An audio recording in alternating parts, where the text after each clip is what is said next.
This is the top-ranked romance film of all time, hailed as an eternal classic. When love is faced with a life-or-death decision, what would you choose? The Titanic, famously known as the unsinkable dream ship. Jack, a rebellious young man and a wandering artist, won his ticket aboard the grand ship through a game of cards and managed to board at the very last minute. He was thrilled by this stroke of luck, believing it was the moment that would change his fate forever. Rose was a breathtakingly beautiful heiress, seemingly adored by all, but in truth, she was a woman burdened by her family's expectations, unable to make even the most personal decisions like choosing whom to marry. Jack and Rose met for the first time on the deck of the Titanic. Bathed in golden sunlight, Jack laid eyes on the dazzling young woman. She was so radiant, so captivating, that even the vast distance between their worlds couldn't stop him from falling for her. Rose didn't fit in with the so-called high society. She was already sick of its hypocrisy, and even the most important choices in her life, like love and marriage, were never hers to make. Eventually, all of Rose's repressed emotions exploded. Trembling, she climbed onto the ship's bow,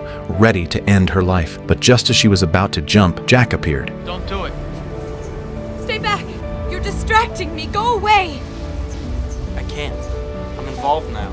You let go and I'm gonna have to jump in there after you. He wasn't joking. He started taking off his clothes and untying his shoes, ready to jump in after her. Come on, give me your hand. You don't want to do this.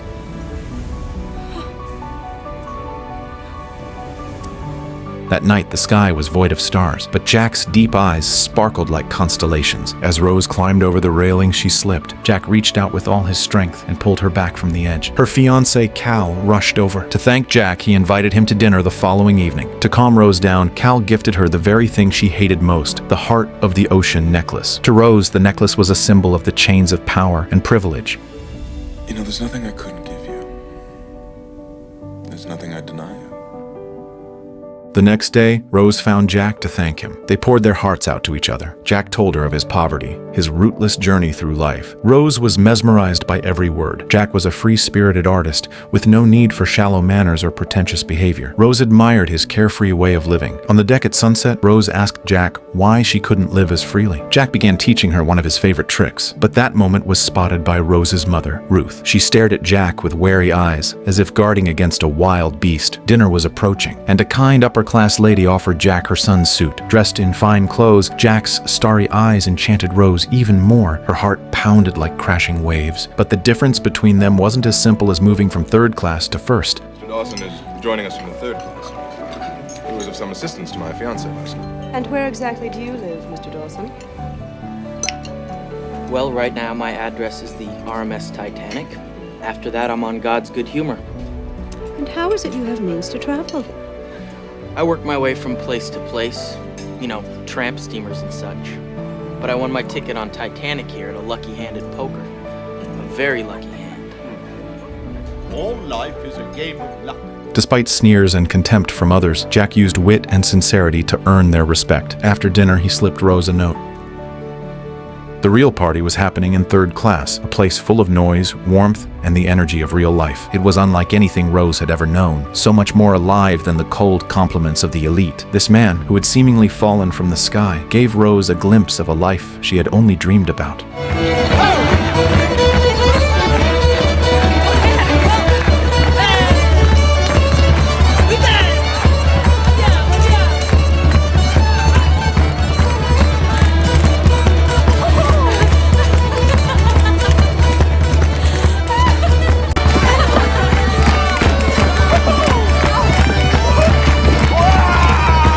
After wrestling between duty and freedom, Rose returned with Jack to the ship's bow. Jack told her to close her eyes and spread her arms. The golden light of the sunset lit the clouds on the horizon. Time stood still. That moment became an immortal symbol of love.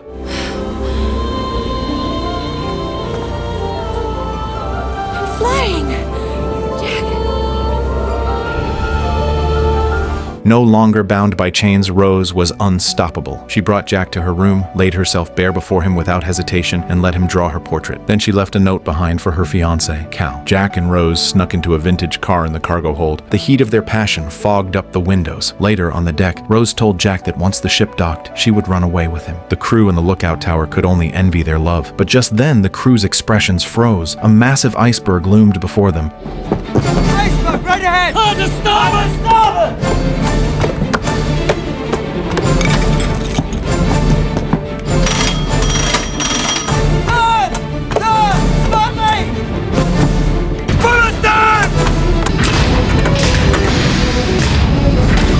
The Titanic's immense size now became its greatest weakness. Despite their best efforts, the ship grazed the iceberg. Water rushed in. The lowest levels, the boiler rooms and cargo holds, were instantly flooded. Rose tried to warn her mother, but love between a poor boy and a rich girl could never come ashore. Cal's men planted the heart of the ocean in Jack's coat pocket, framing him as a thief. Jack was taken away without a chance to defend himself. There was only an hour left before the ship would sink. The lifeboats were nowhere near enough. The nearest rescue ship was still 4 hours away. The captain ordered that women and children board first. As the Titanic continued to sink and icy water began flooding in, even at that critical moment, Rose's mother remained trapped in her illusion of elite life. Will the lifeboats be seated according to class?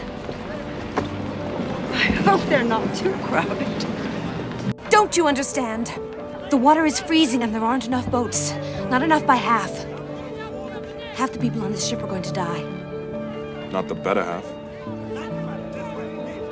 You unimaginable bastard. Rose refused to leave. She was heartbroken by her mother's selfishness. Meanwhile, Jack was trapped in the hold, about to be swallowed by the rising water. Rose risked everything to find him. Unable to locate the key, she grabbed a fire axe and with one powerful swing, shattered the handcuffs. Meanwhile, on the deck of the Titanic, scenes of human nature unfolded, both its brilliance and its selfishness. Some clung to life at any cost, while others embraced death with open arms. There were no screams, only calm acceptance. Even at the end of their lives, many chose to face death with dignity. The captain, unable to forgive himself, chose to go down with the ship. The violinists played music to soothe the passengers' hearts. No matter how dire the circumstances, they held on to their devotion to art until the very end. In third class, a young mother knew their chances of survival were as faint as a passing dream. So she wove beautiful fairy tales to lull her children gently to sleep. An elderly couple embraced in silence, tears in their eyes, lying in bed side by side as they waited for death to come. The sailors desperately launched signal flares, but those brief flashes of hope were swallowed by the vast darkness. Against the power of nature, humans were painfully small and helpless. Rose, who had made it to safety, refused to leave. She wanted to stay with Jack. Seeing their standoff, Cal lied, saying there was another boat and that he'd take Jack to safety. Jack played along, convincing Rose to board the lifeboat. As the boat slowly descended, Rose stared at Jack's gentle smile, but her heart pounded like a panicked deer. Every second felt like a century. And then, at the last second, she couldn't take it anymore. Rose leapt from the lifeboat and ran back on board like a woman possessed.